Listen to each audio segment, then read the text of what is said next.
It is imperative that now at once, while these stupendous events are still clear in my mind, I should set them down with that exactness of detail which time may blur. But even as I do so, I am overwhelmed by the wonder of the fact that it should be our little group of the Lost World, Professor Challenger, Professor Summerlee, Lord John Roxton, and myself, who have passed through this amazing experience.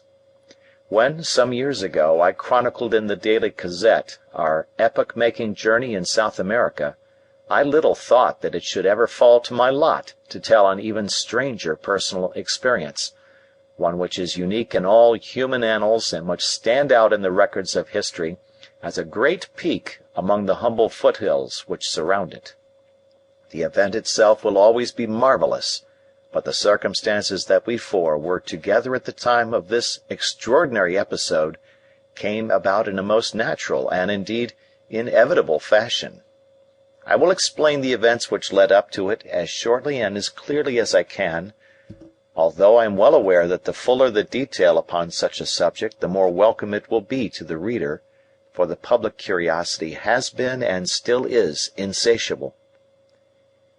It was upon Friday, the 27th of August, a date forever memorable in the history of the world, that I went down to the office of my paper and asked for 3 days' leave of absence from Mr. McArdle, who still presided over our news department. The good old Scotchman shook his head, scratched his dwindling fringe of ruddy fluff, and finally put his reluctance into words. "I was thinking, Mr. Malone, that we could employ you to advantage these days. I was thinking there was a story that you are the only man that could handle as it should be handled." "I am sorry for that," said I, trying to hide my disappointment. "Of course, if I am needed, there is an end to the matter, but the engagement was important and intimate. If I could be spared, well, I don't see that you can." It was bitter, but I had to put the best face I could upon it. After all, it was my own fault, for I should have known by this time that a journalist has no right to make plans of his own. "Then I'll think no more of it," said I, with as much cheerfulness as I could assume at so short a notice. "What was it that you wanted me to do?" "Well, it was just to interview that divil of a man down at Rotherfield." "You don't mean Professor Challenger?" I cried. "Aye, it's just him that I do mean. He ran young Alec Simpson of the Courier a mile down the high road last week by the collar of his coat and the slack of his breeches. You'll have read of it, likely, in the police report. Our boys would as soon interview a loose alligator in the zoo.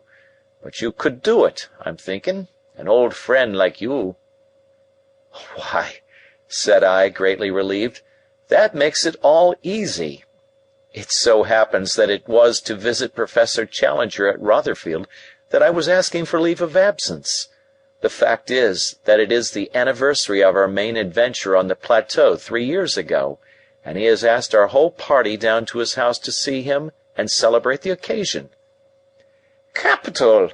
cried Mr. McArdle, rubbing his hands and beaming through his glasses. "Then you will be able to get his opinions out of him. In any other man I would say it was all moonshine, but the fellow has made good once, and who knows but he may again." "Get what out of him?" I asked. "What has he been doing?" "Haven't you seen his letter on scientific possibilities in today's Times?" "No." McArdle dived down and picked a copy from the floor. "Read it aloud," said he, indicating a column with his finger. "I'd be glad to hear it again, for I am not sure now that I have the man's meaning clear in my head." This was the letter which I read to the news editor of the Gazette. Scientific Possibilities. Sir, I have read with amusement, not wholly unmixed with some less complimentary emotion, the complacent and wholly fatuous letter of James Wilson MacPhail, which has lately appeared in your columns upon the subject of the blurring of Fraunhofer's lines in the spectra, both of the planets and of the fixed stars. He dismisses the